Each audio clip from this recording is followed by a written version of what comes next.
दी गई रेखा के समांतर दूसरी रेखा खींचना।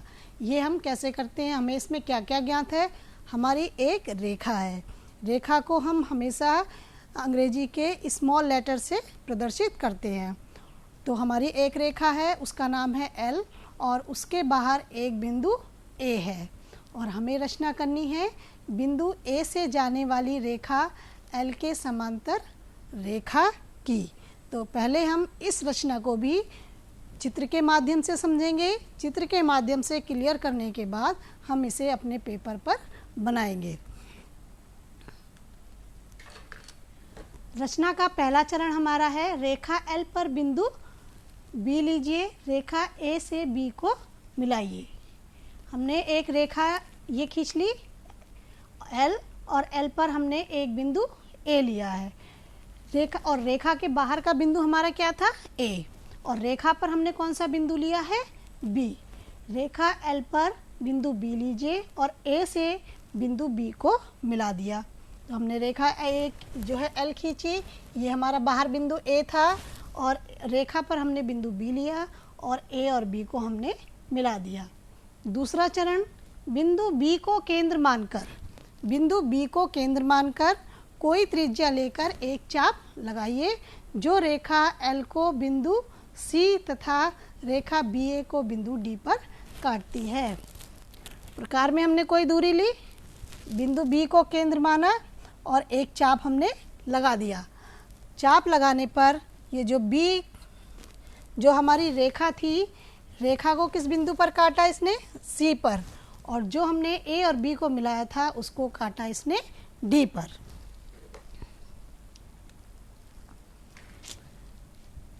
ये चीज़ क्लियर हो गई। अब हमारा जो बिंदु था वो है बिंदु ए। जो चाप हमने बिंदु बी को केंद्र मानकर लगाया था, उसी दूरी उसी त्रिज्या से ए को केंद्र मानकर हम एक चाप लगाते हैं।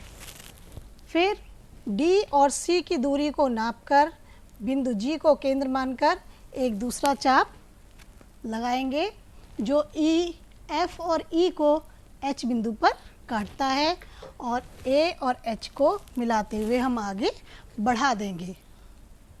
इस प्रकार से ए और एच को मिलाते हुए हम आगे बढ़ा देंगे। तो हम देखते हैं कि जो हमारी रेखा एल थी उस और रेखा के बाहर हमारा बिंदु ए था, उस ए बिंदु से हमने रेखा एल के समांतर एक रेखा खींच दी। ये चित्र के माध्यम से आपको क्लियर हो गया होगा। इसके सारे 5 चरण हैं, पांचों चरण आपको क्लियर हो गए होंगे। इसी आधार पर अब हम इसे पेपर पर बनाते हैं।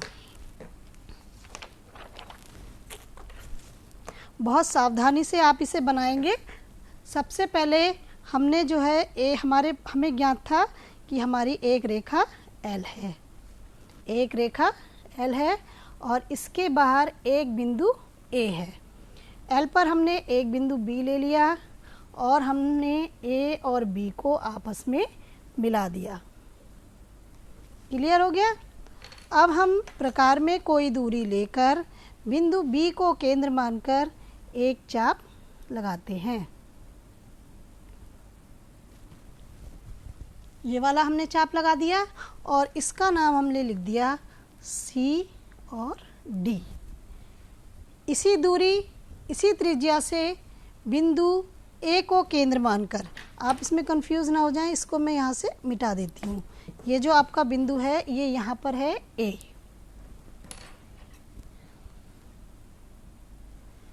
उसी दूरी उसी त्रिज्या से हम एक दूसरा चाप लगाया हमने।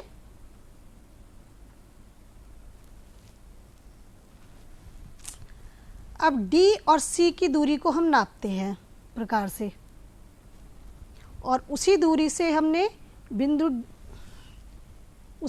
हम इसको जो हमारा ये वाला चाप कटता है ये हमारा है, इसको थोड़ा सा बढ़ा देते हैं इससे आपको क्लियर रहे।